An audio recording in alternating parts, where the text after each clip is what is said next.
Alright, this is just an editing tutorial kind of thing. At least how I do things for my Let's Plays and playthroughs, as I call them. First things first, though. This tool, this little button right here, important. Because it does that. So you can double click things and then delete. And it'll just move everything to where you want them. So you can even do this, oh yeah, it also does that, which is pretty neat. And also you can do it between clips like that, and delete, and it joins them. I mean, they're still apart, but it brings them closer together. Very handy tool. I use that a ton when editing the clip videos, and it's just very handy overall. There are a few other buttons that you will need to get used to. If you have, God forbid, any problems, or if you just want to separate audio and video from each other, you press U, and you've separated them. And if you want to join them back up, you control click and select both of them and press G, and that will add them to their very own group, which you can do with your commentary audio and the visual, but you have to select everything to make sure it all... So this will basically make everything stick together, which we want to undo because we don't want to have that done. And I'll undo this as well. Alright, wait, where am I with undo? I don't know where I am. Anywho. Oh, that's where we are with the undo. Let's add them back together. So, yeah. It's especially handy. Now, if you want to add any effects, you can by pressing this handy-dandy little button. And you can add effects like... the most ones that I used when I did use them was brightness and contrast. And that was pretty much it. Just to fix any sort of contrast or brightness issue. But if you're in a... What I usually do is I have like a generalized project. So right now I'm in co-op videos. So this is for every video that's a co-op video. I also have one for solo videos. So if you're playing, if you've got like a bunch of co-op sessions, and you know that there's a single video effect that you want on all of the visuals for every single clip, what you can do is you can just go to the master, the actual track, and click on Track FX. And this will pretty much apply an FX to the entire track, regardless of what's on it. Same with audio, and that's going to become especially important a bit later on, for my uses anyway. So pretty much, we start off, so this is how we sync up over Skype. 1, 2, So 3, 3, 4, 5, 6, 7, 8, 9. Is Looks it right accurate? to me. So that's how we do that over Skype, and that syncs up the audacities. Next up, I sync up the visuals. I know. 4, 5. 6. Okay, so I start the at the 6, and I do that because it's a short, swift sound. So there's not a whole lot of time leading up to it. So it's a fairly accurate sync. And I believe that was 6 seconds, right? So we go and find, not 2 minutes, 6 seconds.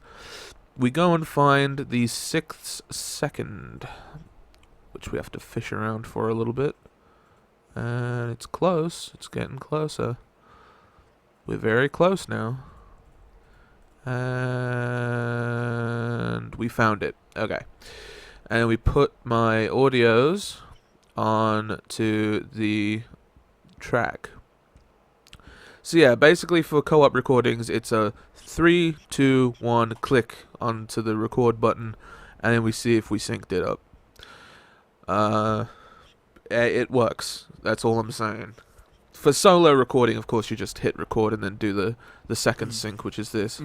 Oh yeah, I should boot up my thing. So that works for me. Just to, yeah. So we're gonna drag the visuals down here. Wait, that was 6 minutes. Am I?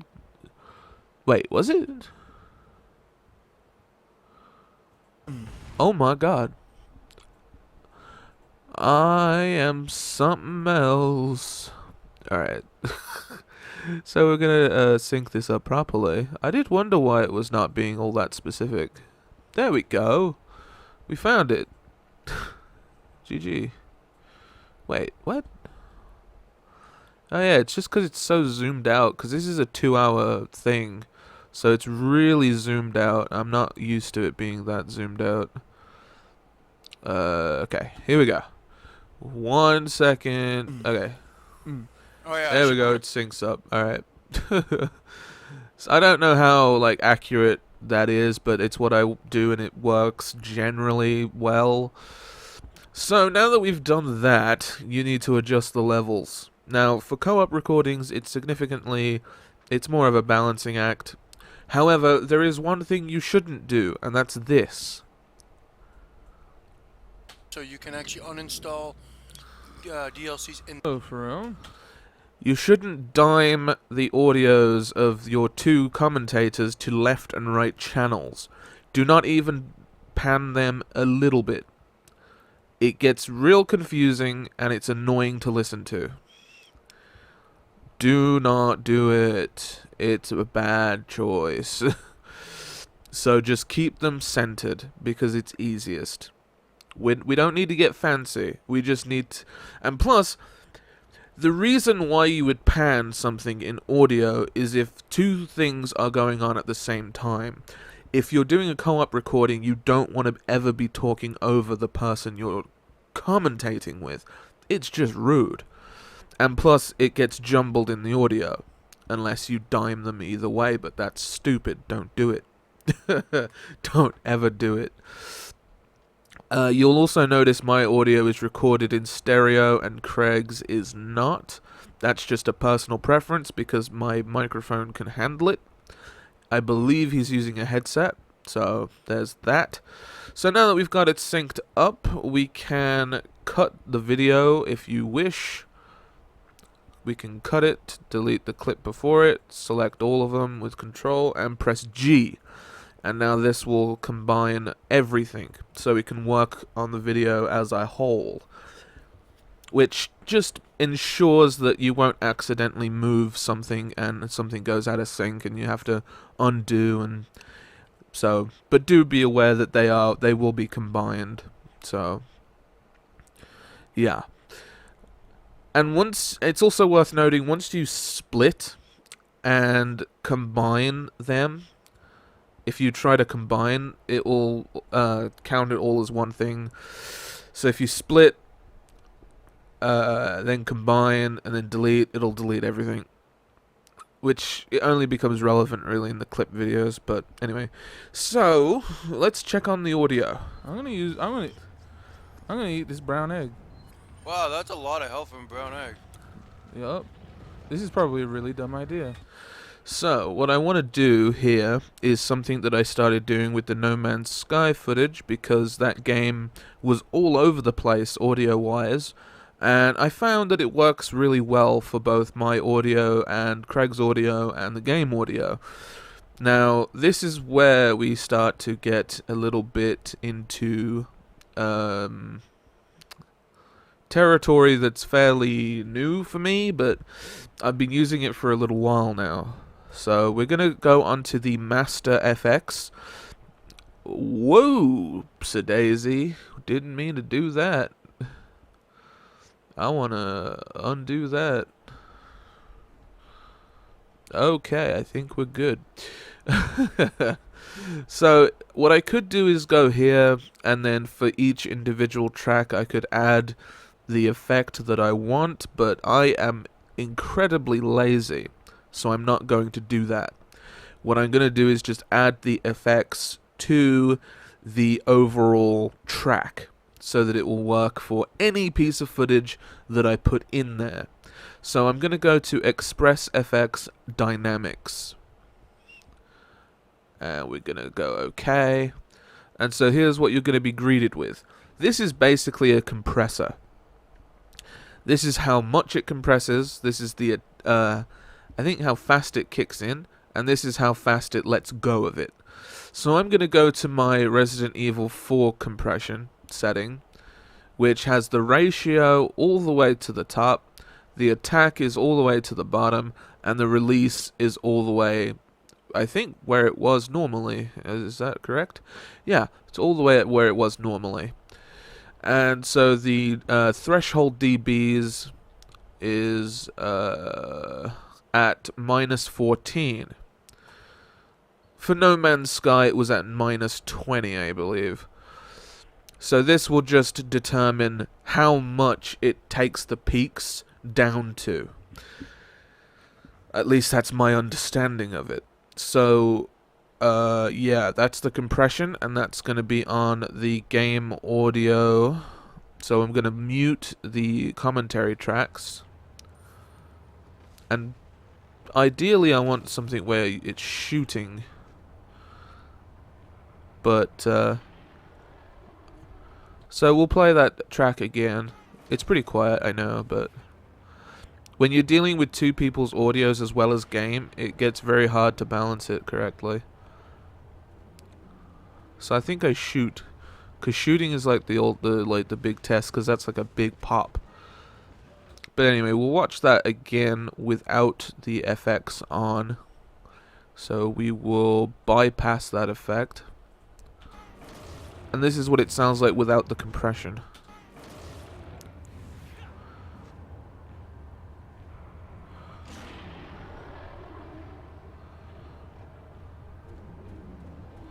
Right? So here's the quiet bit without the compression. I can start that at a better point.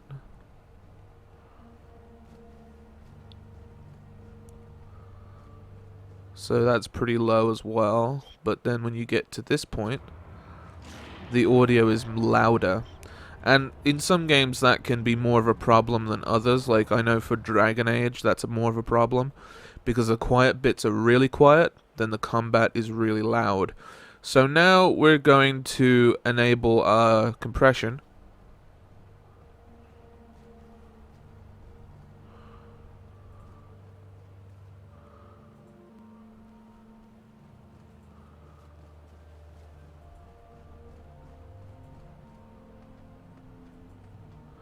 Now the compression shouldn't be touching that because it's not hitting any thresholds. So now we come to the loud part.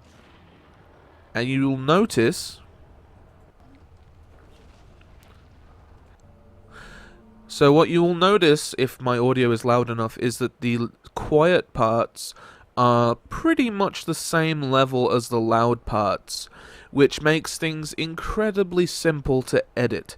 Because one problem that I have with video games is that the audio, as you can see, is all over the place, which is fine, but when you're trying to edit the thing with commentary, it can be a bit of a problem.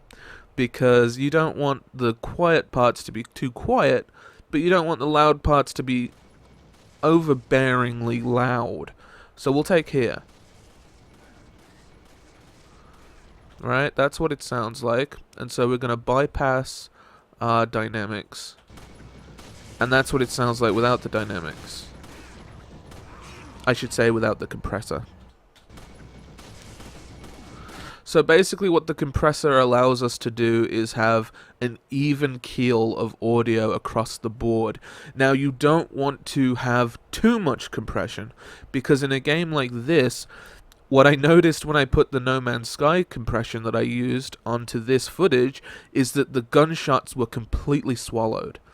So all the audio was even and nice, except when it came to gunshots, because they are a swift and sudden pop. So it would just drag the gunshots right down, and it didn't sound at all natural. So you do have to be aware that it's a game-by-game basis that you have to adjust these settings. But once it's part of how you do things, it becomes very swift, very easy, and very manageable. So this is the commentary audio. A little. So we'll go You over can here where it eventually, yeah. peaks. I thought it was in the game. Fuck. Ah, you little bitch. So that's a good bit because that's actually Ah, you peaking. little. Yup, I'm using it. So this actually peaks the audio a little bit. Yup. So that's what it sounds like. Yup. Where it's peaking the audio. So we're going to do the same thing And we're gonna add... We've already got a track compressor here, but I'd rather use the dynamics because I find it just simpler. So I just use this. And we're gonna put my voice 3 preset. So this is the settings normally, and with voice 3, we've got the compression threshold up to -3 dB, ratios all the way, attacks all the way down here, and the release is 500. And do not ever use auto gain compensate. It works in some cases, but sometimes it's a little too much. Yup. So be wary of that setting. So we're gonna bypass it. Play the damn thing, would you? Yup. So clips. Yup. And that brings it down. So it's still got the clipping effect, but it's not actually loud. That clipping loud. So I use that because it just... Sometimes when you're recording, you get a little hype, and your voice raises, and things clip out. You know, things can get a little too loud on the voice end. And so this just keeps everything even and controlled. Yeah. And you get down. So it just keeps everything even and controlled. Now, we come to Craig's audio, which you may notice is clipping a lot. This is how he records his shit normally. And if I can just solo him out... Waste on something that I'm like I have a PlayStation TV and it's... So we'll use this as an example because that clips as well. And we don't have anything on this. We have a track EQ that I don't think is actually doing anything. There's a noise gate that's not doing anything. And there's a compressor that I don't believe is doing anything. Because it seems to just all be like flat. So like I have a PlayStation TV and it's like pretty much exact same as the Vita. But the thing that keeps on... So we have that audio there, and we're gonna add my dynamics to it. And we're gonna put the voice 3 on there. Like I have a PlayStation TV and it's like pretty much exact same as the Vita. But the thing that keeps on stopping me all... Like I have a PlayStation... So for his audio, it may be a bit... We may need to change the gain a bit. Like I have a... But I think that seems to be... Like I have a PlayStation TV. Like I have a PlayStation TV and it's... Like I have a PlayStation TV You see? and it's like pretty much... You see the very subtle difference? It just contains his audio, which for Craig's audio is kind of necessary because, and I'm not speaking ill of Craig there, but because of the way at the levels he records his audio at, just taming his audio is kind of important. And it means that I can have him at a reasonable level and compress him so that I can have us generally equal on the levels. Because a problem I've had previously with Craig is that his levels are too harsh compared to mine, and so it's kind of difficult to get us to sound right. But I think with compression it's doing a much better job at making us sound kind of on the even what the keel. hell, Ranger guy? That's the guy that's supposed to be the king. What'd you say? So yeah, figure? that guy was just saying, "Hey, you got good tits." So there you go. I think there's a syncing issue though in this session. There definitely appears to be a little bit of a sync issue, although I don't know. And it might be just me and Craig's audio, because if you see, we're kind of talking. Really, I kind of. I want to know what that blue smoke is. You see, we're Look at kind of his talking face. over each other a lot. Try to get Oh, it really dude. close. I don't remember us My talking face over is each now other in his this face. much. Oh, I'm sure it's happened. Oh, you're like, I saved your sure. life, let me fuck you. Oh my god. So I think there's just a slight audio outness on that one. So I'll fix that later on, but pretty much it's just moving shit until you see it, until you hear it work. So anywho, so we have all of our tracks here with the compression I might adjust Craig's a little more. I haven't decided yet, but this seems to work fine. We just want to like gently touch. We don't want to like make it obvious that we're using compression. This is the thing. You don't want to make it really obvious. You just want to have it so that whoever's viewing doesn't notice, and it just sounds perfectly normal. But really, you're messing with it behind the scenes. So this is pretty much how I edit. This has been a special case because it's co-op, but it would be a little more simpler if it wasn't co-op, but yeah. So, with that being said, I don't really do much else. So, I guess the final thing is just to look at the properties. So these are the project properties. Now these are very important, and these are why I have generalized projects. It's not because of laziness, although that's definitely a point. It's because some of these sometimes reset themselves to default if I'm using a new project. So I just have generalized projects so they will not do that. So we have HD as a template. We have HD 720 60 FPS. We have this. I think all this is normal except this, which you want progressive scan. This you want to change. Originally, it's on 8-bit, which is ridiculous. I don't know why it's on 8-bit originally, but there you go. We want 32-bit floating point, full range. We want 2.222 video, although that may work for some, not for others. Off. We want best. We want... I don't really know what that means, so I just keep it at that. Oh my god, I can't even say it. Deinterlacing. There we go. None. And yeah, pretty much that's it. So for the audio, we want stereo. The sample rate, that's as high as it goes. The bit depth 24, resample, and audio is as high as it can go, which is best. Ruler, don't know what that means. Summary, don't mess with that, and I don't mess with that either. And I'm going to cancel this because I don't want any of those changes to apply. So those are the properties for the overall project, which I'm actually going to save right quick. There we go. And so here are the render settings. So I will pick a piece and just render as. And load. There we go. So I've called this YouTube HD, and what it actually is the Sony AVC MP4. Now for Twitter videos, which I do occasionally, I have internet 1080p 30 FPS. And the reason is because Twitter doesn't do higher than 30, at least to my knowledge it doesn't. And the only thing I change about that is I'll go to customize template. I leave everything as it normally is, except I will put up the audio. So I will bump up the audio to about 256, and that's just because if you don't do that, the audio can sound a bit tinny.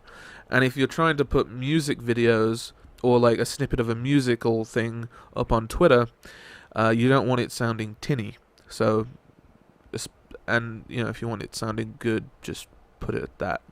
And that's pretty much the only thing I change when I'm doing that kind of thing. But for YouTube, I think, I don't remember what preset I picked initially, so we're just going to go in here and customize the template. So here's what we have. Use this setting to create the highest quality suitable for uploading to internet sites. So I probably use one of the internet thingy my bobs. So AVC 720p high, the encoding is that because that's all I can pick. Double NTSC, which is 60 FPS. None progressive scan. Pixel aspect ratio is that because it can't go any higher. The bit rate is that because it can't go any higher. The encode mode, I just leave it at automatic. enable. I don't know what that means. So here's the audio: AAC, 48K, 256, and stereo. System, I don't mess with that. This one I put best, and this one I use project settings, and the color space I just leave it default. It seems to work just fine. So those are the settings that I use for my rendering. If you like the way the videos look, then you can copy that if you wish. So yeah, I think that about covers everything that I do to edit and render. And of course, if you want to do the clip videos that I do, then you just kind of select little clips, cut them out, and then combine them all. But this is not a clip video. It's just a straight playthrough. And then, of course, if I want to, which I usually do, I want to have these into like 30-minute chunks. I'll press S, cut them up, and then because they're in a group, I can just drag it out. Take the number 2, put it over there,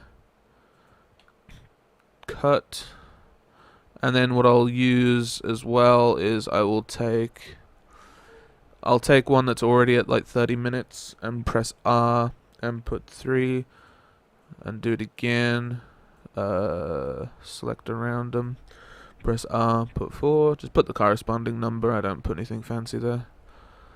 And then we want to pull this back in. This is why I combine everything, because it just makes this whole thing much easier, so you don't have to select individual tracks as you go. So that's how I do that. And then what you want to do is go up to Tools and go to Scripting and Batch Render. And you want to select whatever your format is, and for me it's Sony AVC. We'll go all the way down to YouTube, render regions, which is very important. And we will browse, and we will go to here, remaster, and we click save. And once we press OK, it will start rendering all the regions, which I don't want to do right now. In fact, I want to undo a lot of this stuff because I need to fix an audio issue when I stop this video. So I'll return everything to the way it was before I did that. So that's pretty much it. That's pretty much all I do. I just really use your ears. When you're editing audio, use your ears. They are your best asset. And when you're editing the video, use your eyes and fiddle around with some FX. Make sure if it's just like one singular game that you're going to be putting into the project, that you may want to put in a track FX, but you definitely want to put in a track FX on your audio. But you may want to not do that unless you're putting in like a whole bunch of footage of the same game. And same with the video track FX. So, because every game is going to be different for both the track FX and the audio, so you don't really want to generalize too much, but this just makes everything so much easier than having to manually add them onto everything. So, I think that about covers it. Yep, that's a face we'll end on. So, anyway, that's pretty much all I do. There's not a whole lot else that I do, really. You know, I employ some cropping for some videos, and, you know, you can animate the cropping if you wanna, so... And really, you just change the cropping, go here, you create a point, change the cropping, go here, create a point, double click to create the point, go here, double click, so that you do this, so hopefully that will be able to be seen. Just murdering, yeah, right? So you see how it's moving? Hell, Kia. Yes, there. Yep. See that? It's moving. So let's put everything down. So that's how you animate the She's cropping like and stuff, 21, I think. Either which you I can have a do if you PlayStation want. TV and it's like pretty. Also, randomly came across a letterbox cropping there. That was entertaining. And if you want to you think you can just delete these if you just click on them. Click on them and delete them.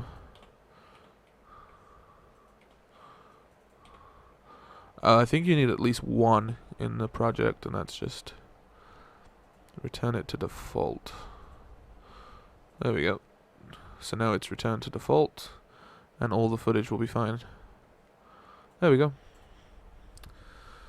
I'm not sure what else you can do that with, but yeah, that's, you animate the cropping and stuff like that. So yeah, that's pretty much all you'd really need for a basic playthrough. I mean, you know, if your recorder's maybe not that good, or you're recording some old consoles, you may very well need to put some track FX on it. But really, like, the brightness and contrast, and really all you need to do, if you don't want to tamper with the raw footage and you want it to be presented how it looks without trying to improve it or anything, then, you know, because some people play these old consoles and they want the footage to look HD even when it's not, and you can kind of achieve that with some effects. But really, if you just want things to be how they are, maybe just adjust the brightness and contrast, maybe. And if things get a little too dark, you can just adjust the brightness. And if you want to adjust the brightness for a specific part, well, you can just cut it out, apply the FX to that specific point, and that'll be fine. So, you know, there's not a whole lot to it, really. So, although I have spent like 30 minutes describing all of this, but, you know, I'm sure it's just because I'm very long-winded. But anywho, I hope this helps someone somewhere, maybe. That's a good screen to stop, I guess. Also, randomly finding these screens. Alright. So I hope this helps someone, and if you're using, I think this is Sony Vegas 13, then, you know, this is more specifically for you. But I think on all versions of Sony Vegas, or any version that allows you to do it, this is important. Vitally important. So, yeah. Anyway, thank you all for watching. Hope you enjoyed it. Hope it helped. And I'm out. Bye. Stop the recording. Thank you.